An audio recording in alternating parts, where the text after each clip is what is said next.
I don't know, I'm just super proud that, like, despite all the shit that I've been going through, I still got that fire in my soul.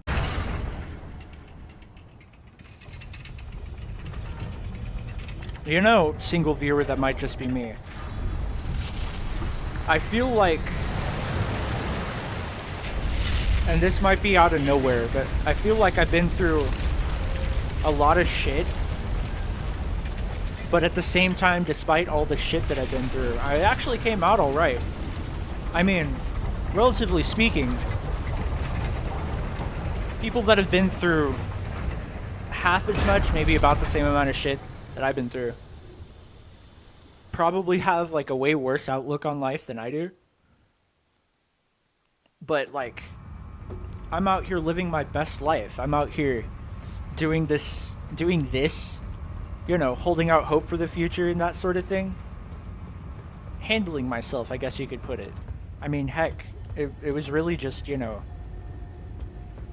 a tangent, I suppose. I mean, it's heckin' true. Just last year, I got out of like a really awkward, I guess you could say, like a living situation with a witch. Whoa. Ow.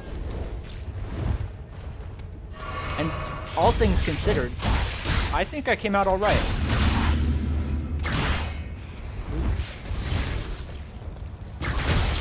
You know? Like, I mean, heck, and I do mean like a really awkward living situation. Like, this girl was very abusive. And I'm relatively spiritual, and she abused the crap out of that. Like, I'm into all different sorts of woo-woo stuff, so like most of the things she told me I believed. Or rather, I already believed it. You know? I mean, heck. She had me convinced that she was some sort of angel, like a seraphim or some shit. And although I sort of believe in, like, the incarnations and, like, people and things and, like, wild biblical shit incarnating into human bodies, I'm not entirely convinced anymore that she's who she said she was. But, like, to go on this tangent, I'm actually kind of proud of myself for holding on to that light, all things considered, because, like, this person that I left my living situation with was whole ass a narcissist. It was like me, this one other guy, who was also kind of like me, you know, spiritual puppy boy type. Me too, buddy. But, like, she had this poor lad wrapped around his finger, or wrapped around her finger. Like, I'm 70% certain that he actually believed he deserved that sort of relationship. Heck, I feel like I could have came out a whole lot worse, all things considered. Because, like, that's not even the only canon event that I've ever had. Like, that was some light work. Before then, who was it? I had a guy who was, like, a close friend of mine during, like, my high school years, who turned out to really only see me as, like, a walking wallet. Before him, I had... Oh, what was it?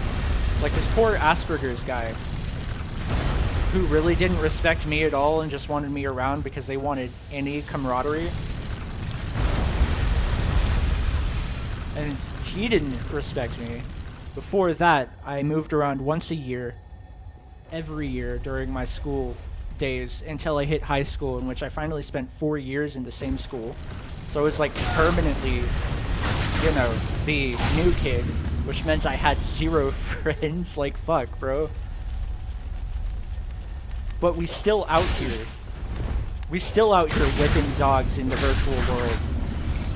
We still out here recording and editing and following our dreams. Like, bro, I could be a doomer right now. A lot of people have gone through my type of shit, and they are doomers right now.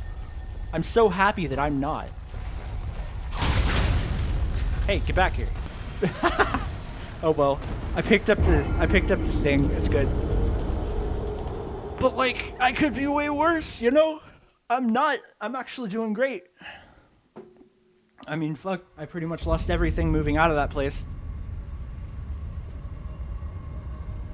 Like, I moved away from a job that was I mean, they were sort of respectful. No, actually, they were really respectful. Joni, if you hear this, I feckin' love you still. You were the best boss I ever had. But like, I moved away from a decent area with a decent boss, out of a decent house, so that I could basically, you know, move back into my parents' place, so I could get back onto my feet, right? I got a job, I guess, it was a 7-Eleven.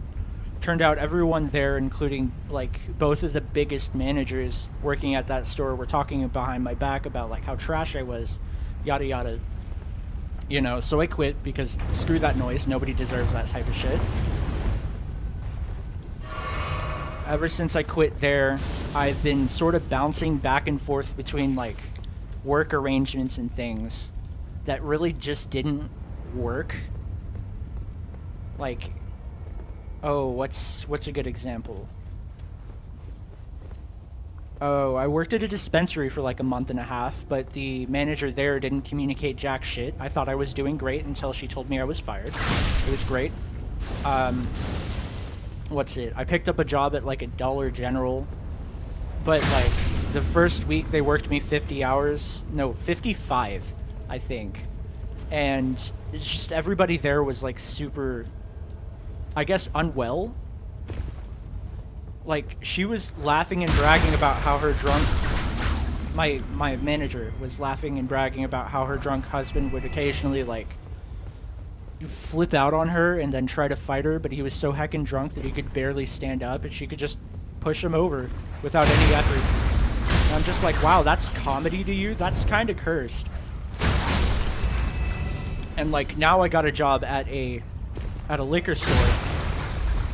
And so far it seems like it's working out, but like above all, I haven't broken yet.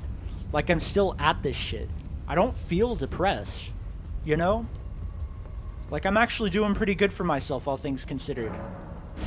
Like, I'm 70% certain that I just went through like a whole long night of the soul type of deal, and I'm still out here doing what I do. It's great. Like, we still out here doing our thing, you know? I don't know, I'm just super proud that, like, despite all the shit that I've been going through, I still got that fire in my soul. And I ain't letting go of that for no bitches out here. Nobody can take it. It's mine.